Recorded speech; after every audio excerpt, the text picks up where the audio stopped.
बिस्मिल्लाहिर्रहमानिर्रहीम। अस्सलामुअलैकुम।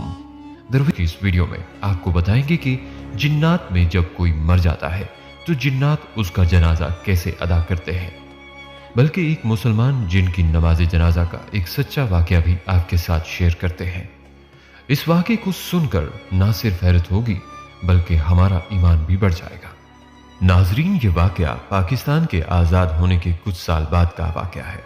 ये वाकया जिला बक्खर के एक गांव में पेश आया। वैसे तो हम में से कोई भी जिन्नात के वजूद से इनकार नहीं कर सकता, बल्कि कुरान मजीद की सूरत रहमान, सूरत जिन, सूरत नमल, सूरत सबा और सूरह कहफ में इस मखलूक का जिक्र मौजूद है जो इंसानों से पहले भी दुनिया पर आबाद थी और बिलाशुबा जिन्नात का वजूद पोशीदा है। यानी अल्लाह पाक ने जिन्नात को इंसान की पैदाइश से पहले पर्दा दे दिया था।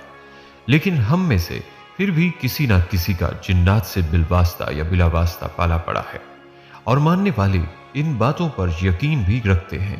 नाजरीन, एक हाजी साहब जो जिला बक्खर के एक गांव में नए नए आकर आबाद हुए थे और गांव के एक दो लोग ही दुनियावी तालीम से वाकिफ थे, वरना अक्सर लोग कुरान पढ़े हुए थे। लेकिन हाजी साहब के पास दीन का बहुत इल्म था और यही वजह थी कि गांव के अक्सर लोग दीनी मामलात में हाजी साहब के इल्म से मुस्तफीद होते। बल्कि हाजी साहब को मस्जिद का इमाम भी मुकर्रर कर दिया गया था और जब भी मुमकिन होता तो गांव वाले हाजी साहब से अंबिया इकराम के वाकयात और किस्से सुनते थे और गांव वाले अपने बच्चों को कुरान की तालीम के साथ साथ दीनी इस्लाह के लिए भी उन्हें मस्जिद में इमाम साहब के पास भेजा करते। गांव के बीचों बीच एक पुराना दरख्त था जिसके आसपास सब्जा और हरियाली थी, जहां गांव के मर्द हजरात अपने माल मवेशी जहां छोड़कर इस पुराने दरख्त के पास बैठ जाया करते थे। इमाम साहब भी बकरियां चराते वहां जाते और दीन की बातें करते। उन्हें अपने इल्म और आगाही का जरा बराबर भी गरूर नहीं था, इसलिए सभी लोग उन्हें जनाजा पढ़ने के लिए बिला तकल्लुफ बुलवा लेते और वो चले भी जाते, इसके लिए चाहे उन्हें किसी दूर के गांव में भी जाना पड़ता।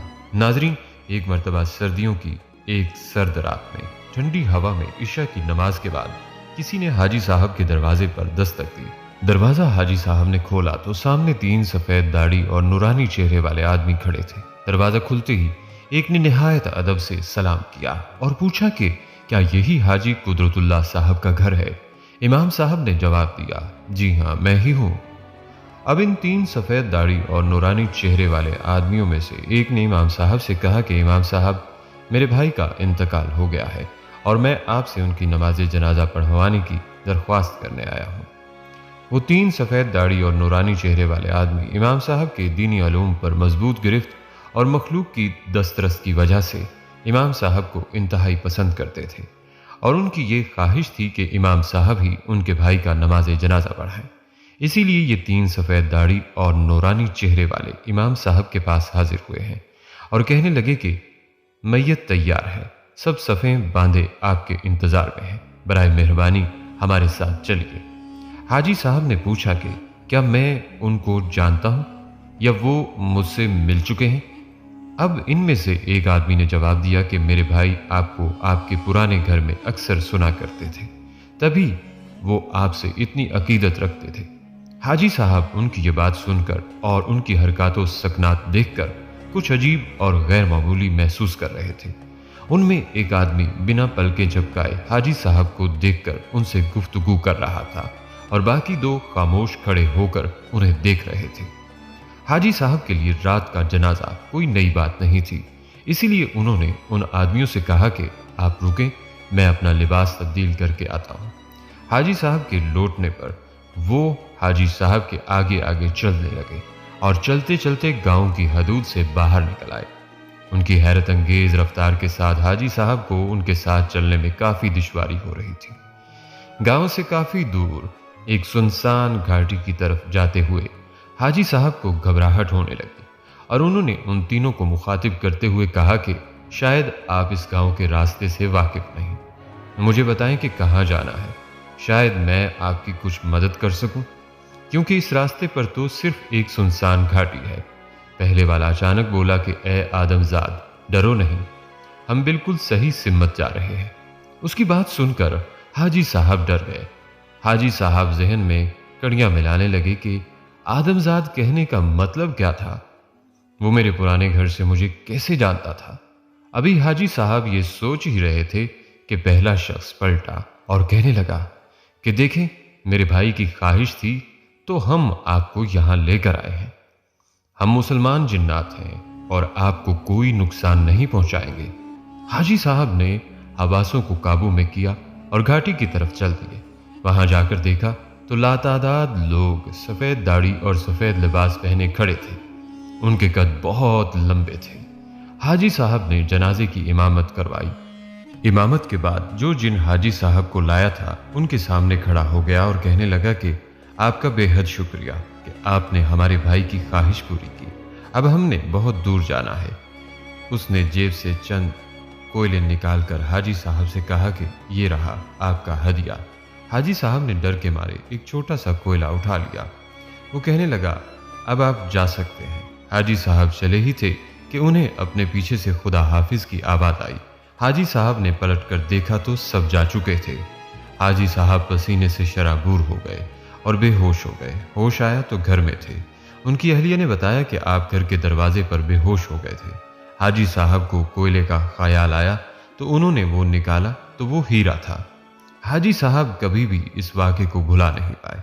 नाजरीन, मैं यहाँ पर यह वजाहत भी कर दूं कि फरिश्तों की तरह जिनों को भी ये ताकत दी गई है कि जो शक्ल चाहें बन जाएं।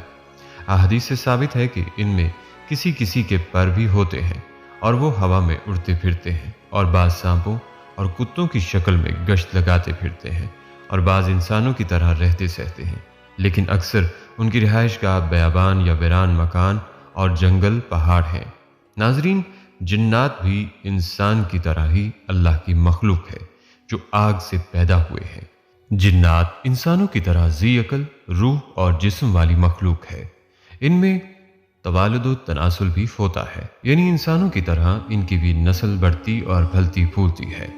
खाते पीते जीते मरते हैं, मगर उनकी उम्रें बहुत तवील होती हैं। उनकी उम्रें हजारों साल होती हैं। और जिन्नात में मुसलमान भी हैं, काफिर भी, मगर उनके कुफ्फार इंसान की बनिस्बत बहुत ज्यादा है। उनके मुसलमान नेक भी हैं और फासिक भी, अलबत्ता उनमें फासिकों बदकारों की तादाद बनिस्बत इंसान जायद है। शरीर जिन्नों को शैतान कहते हैं। उन सब का सरगुना इब्लीस है, जो कि सबसे पहले जिन मारज के पोते का बेटा था। इब्लीस ने हजरत आदम अलैहिस्सलाम को गरूर में आकर सजदा करने से इनकार कर दिया था और हुक्म खुदाबंदी की नाफरमानी की थी, जिसकी वजह से रांदा बारगाह इलाही हुआ और हमेशा हमेशा के लिए मरदूद किया गया। क़यामत तक के लिए उसे मोहलत दी गई, और उसे इस कदर मोहलत देना उसके इकराम के लिए नहीं, बल्कि उसकी बिला शकावत और अजाब की ज्यादती के लिए है। इब्लीस की तरह इसकी ज़ुर्रियत भी मरदूद है। ये सब शयातीन हैं और इंसानों को बहकाना उनका काम है। तरह तरह की तरकीबों के जरिए नेक काम से रोकते और बुरे कामों की तरफ तरगीब दिलाते हैं।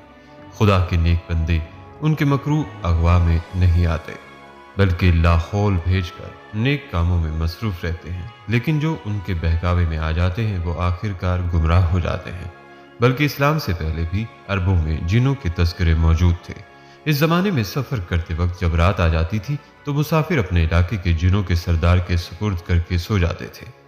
कहा जाता है कि इंसान की तख्लीक से कबल दुनिया में जिन आबाद थे, जिनकी आग से तख्लीक हुई थी, और उन्होंने दुनिया में फितना और फसाद बर्पा कर रखा था। कुरान में हजरत सुलेमान के मुतल्लिक बयान किया गया है कि उनकी हुकूमत जिनों पर भी थी। हजरत सुलेमान ने जो इबादत गाहें हैकल बनवाई थी वो जिनों ने ही बनाई थी। सही हदीस में है कि हर इंसान के साथ एक हमजाद शैतान जिन होता है। हमजाद जिन एक किस्म का शैतान है। वो शैतान के हर वक्त आदमी के साथ रहता है। सही मुस्लिम में हजरत अब्दुल्ला बिन मसूद रजी अल्लाह तआला अन्हु से रिवायत है कि रसूलुल्लाह सल्लल्लाहु अलैहि वसल्लम फरमाते हैं, लोगों, तुम में कोई शख्स नहीं कि जिसके साथ हमजाद जिन और हमजाद फरिश्ता ना हो। लोगों ने अर्ज की कि ए अल्लाह के रसूल सल्लल्लाहु अलैहि वसल्लम, क्या आपके साथ भी है? इरशाद फरमाया कि हाँ, मेरे साथ भी है, लेकिन अल्लाह ताला ने मेरी मदद फरमाई कि वो हमजाद शैतान मुसलमान हो गया, लिहाजा वो मुझे सिवाय भलाई के कुछ नहीं कहता। नाजरीन, जब कोई इंसान का बच्चा पैदा होता है तो उसके साथ ही एक शैतान पैदा होता है, जिसे फारसी में हमजाद, अरबी में वसावस कहते हैं।